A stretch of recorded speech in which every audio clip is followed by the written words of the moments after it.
اندھیروں سے نکالے یہ، پھیلائے اجالے یہ کھولے بند آنکھوں کو، گرتوں کو سنبھالے یہ، علم روشنی ہے۔ نحمدہ ونصلی علی رسولہ الکریم وعلی آلہ واصحابہ اجمعین، اما بعد فاعوذ باللہ من الشیطان الرجیم، بسم اللہ الرحمن الرحیم۔ ہم ضمیر کا بیان پڑھ رہے تھے۔ آج ہم انشاءاللہ عز وجل ضمیر کے ظاہر ہونے اور ظاہر نہ ہونے کے اعتبار سے ضمیر کی جو قسمیں بنتی ہیں اسے پڑھیں گے۔ ضمیر کے ظاہر ہونے اور ظاہر نہ ہونے کے اعتبار سے ضمیر کی دو قسمیں ہیں، ایک ہے ضمیر مستتر اور ایک ہے ضمیر بارز۔ جو ضمیر پوشیدہ ہو، غائب ہو، چھپی ہوئی ہو، اسے ضمیر مستتر کہتے ہیں، اور جو ضمیر پوشیدہ نہ ہو بلکہ ظاہر ہو، نظر آئے، دکھنے میں آئے، اسے ضمیر بارز کہتے ہیں۔ بارز کا معنی ہے ظاہر۔ تو آئیے ہم پڑھتے ہیں کہ کون کون سے صیغوں میں ضمیر مستتر ہوتی ہے اور کون کون سے صیغوں میں ضمیر بارز ہوتی ہے۔ ضمیر مستتر، ضمیر بارز۔ ضمیر مستتر یعنی پوشیدہ ضمیر، جو ضمیر پوشیدہ ہو، چھپی ہوئی ہو۔ ضمیر بارز یعنی ضمیر ظاہر، جو ضمیر ظاہر ہو اسے ضمیر بارز کہتے ہیں۔ بیان کر رہے ہیں، دیکھیں، فعل مضارع کے 3 صیغوں یعنی واحد مذکر حاضر، جیسا کہ تضرب، یہ واحد مذکر حاضر کا صیغہ ہے اس میں، اور واحد متکلم جیسا کہ اضرب، اضرب واحد متکلم کا صیغہ ہے تو اس میں، اور جمع متکلم جیسا کہ نضرب، ان میں ضمیر ہمیشہ مستتر ہوتی ہے، یعنی ہمیشہ ان 3 صیغوں میں ضمیر پوشیدہ ہوتی ہے۔ فعل مضارع کے ان 3 صیغوں میں یعنی واحد مذکر حاضر، واحد متکلم، جمع متکلم میں ضمیر ہمیشہ پوشیدہ ہوتی ہے۔ کبھی ایسا نہیں ہوتا کہ ان میں ضمیر پوشیدہ نہ ہو بلکہ ضمیر ظاہر ہو یا کوئی اس میں ظاہر ان کا فاعل بن رہا ہو، ایسا نہیں ہوتا، بلکہ ان 3 صیغوں میں ہمیشہ ضمیر پوشیدہ ہوتی ہے۔ ٹھیک ہے، یاد رہے فعل مضارع کے ان 3 صیغوں میں، ٹھیک ہے نا۔ مضارع کے 3 صیغے کون کون سے؟ واحد مذکر حاضر جیسا کہ تضرب، اور واحد متکلم جیسا کہ اضرب، اور جمع متکلم جیسا کہ نضرب۔ ان تینوں میں ضمیر ہمیشہ مستتر ہوتی ہے، پوشیدہ ہوتی ہے، چھپی ہوئی ہوتی ہے۔ اور مضارع و ماضی کے 2 صیغوں میں یعنی واحد مذکر غائب اور واحد مؤنث غائب میں ضمیر مستتر ہوتی ہے، یہاں پہ ہمیشہ کا لفظ نہیں ہے۔ دیکھیں، غور کریں، کیا لفظ لکھا ہے کہ اور مضارع وہ ماضی کے 2 صیغوں یعنی واحد مذکر غائب اور واحد مؤنث غائب میں ضمیر مستتر ہوتی ہے، یعنی ہمیشہ مستتر نہیں ہوتی، کبھی مستتر ہوتی ہے، کبھی مستتر نہیں ہوتی۔ واحد مذکر غائب جیسا کہ یضرب، یہ مضارع کی مثال، ٹھیک ہے نا۔ واحد مذکر غائب مضارع میں جیسے یضرب، اور واحد مؤنث غائب جیسا کہ تضرب مضارع میں، ٹھیک ہے۔ اور ماضی کا صیغہ جیسا کہ ضرب، یہ واحد مذکر غائب کا صیغہ، اور ضربت واحد مؤنث غائب کا صیغہ۔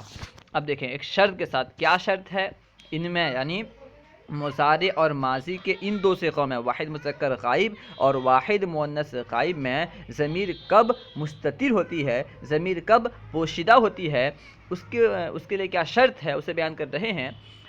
بشرط یہ کہ کوئی اس میں ظاہر فاعل یا نائب فاعل نہ ہو، یعنی اگر ان صیغوں کے بعد کوئی اس میں ظاہر فاعل یا نائب فاعل نہ بن رہا ہو تو ان میں ضمیر پوشیدہ ہوتی ہے، واحد مذکر غائب اور واحد مؤنث غائب میں۔ اگر اس میں ظاہر فاعل یا نائب فاعل بن رہا ہو تو پھر ضمیر پوشیدہ نہیں ہوگی ان 2 صیغوں میں، یعنی واحد مذکر غائب اور واحد مؤنث غائب میں ضمیر تب ہی پوشیدہ ہوگی جبکہ ان کے بعد کوئی اس میں ظاہر فاعل یا نائب فاعل نہ بن رہا ہو۔ اصول بیان کر رہے ہیں، بشرطے کہ کوئی اس میں ظاہر فاعل یا نائب فاعل نہ ہو، جیسے زید ضربنی، ہند ضربتنی۔ دیکھیں پہلی مثال ہے زید ضربنی، اس مثال میں ضرب فعل ماضی صیغہ واحد مذکر غائب ہے، ٹھیک ہے، اس کے اندر ہوا ضمیر پوشیدہ ہے۔ زید ضربنی میں ضربہ کے اندر ہوا ضمیر پوشیدہ ہے۔ کیوں پوشیدہ ہے؟ اس لیے کہ ضربہ کے بعد کوئی ایسا اسم ظاہر نہیں ہے جو ضربہ کا فاعل بن رہا ہو یا نائب فاعل بن رہا ہو، تو ضربہ کے اندر ہوا کی ضمیر پوشیدہ ہے جو کہ زید کی طرف لوٹ رہی ہے۔ ترجمہ ہوگا زید ضربنی، زید نے مجھے مارا۔ اور ہند ضربتنی، اس مثال میں دیکھیں ضربتنی، ضربتنی، ٹھیک ہے نا، ہند ضربتنی، ٹھیک ہے، تو ضربتنی میں کیا ہے، ضربت یہ واحد مؤنث غائب کا صیغہ ہے، اس کے بعد کوئی ایسا اسم ظاہر نہیں ہے جو فاعل یا نائب فاعل بنے، تو اس کے اندر بھی ہیا کی ضمیر پوشیدہ ہے جو کہ ہندن کی طرف لوٹ رہی ہے، ٹھیک ہے، جیسا ہے ہندن ضربتنی یعنی ہندا نے مجھے مارا۔ اور اگر اس میں ظاہر فاعل یا نائب فاعل ہو تو ضمیر مستتر نہ ہوگی، ضمیر پوشیدہ نہ ہوگی۔ اگر ان دو صیغوں کے بعد کوئی اس میں ظاہر فاعل بن رہا ہو یا نائب فاعل بن رہا ہو تو اس وقت ان کے اندر ضمیر پوشیدہ نہیں ہوگی۔ جیسے مثال دے رہے ہیں ضربہ زیدن، دیکھیں ضربہ واحد مذکر غائب کا صیغہ ہے لیکن اس کے اندر پوشیدہ ضمیر نہیں ہے، کیوں؟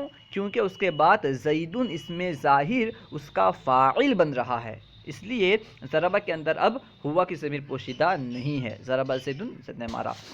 ضربت ہندن، اس میں بھی دیکھیں کیونکہ ضربت کے بعد ہندن اسم ظاہر ضربت کا فاعل بن رہا ہے، لفظ ہندن فاعل بن رہا ہے، اس لیے اب ضربت کے اندر ہیا کی ضمیر پوشیدہ نہیں ہے۔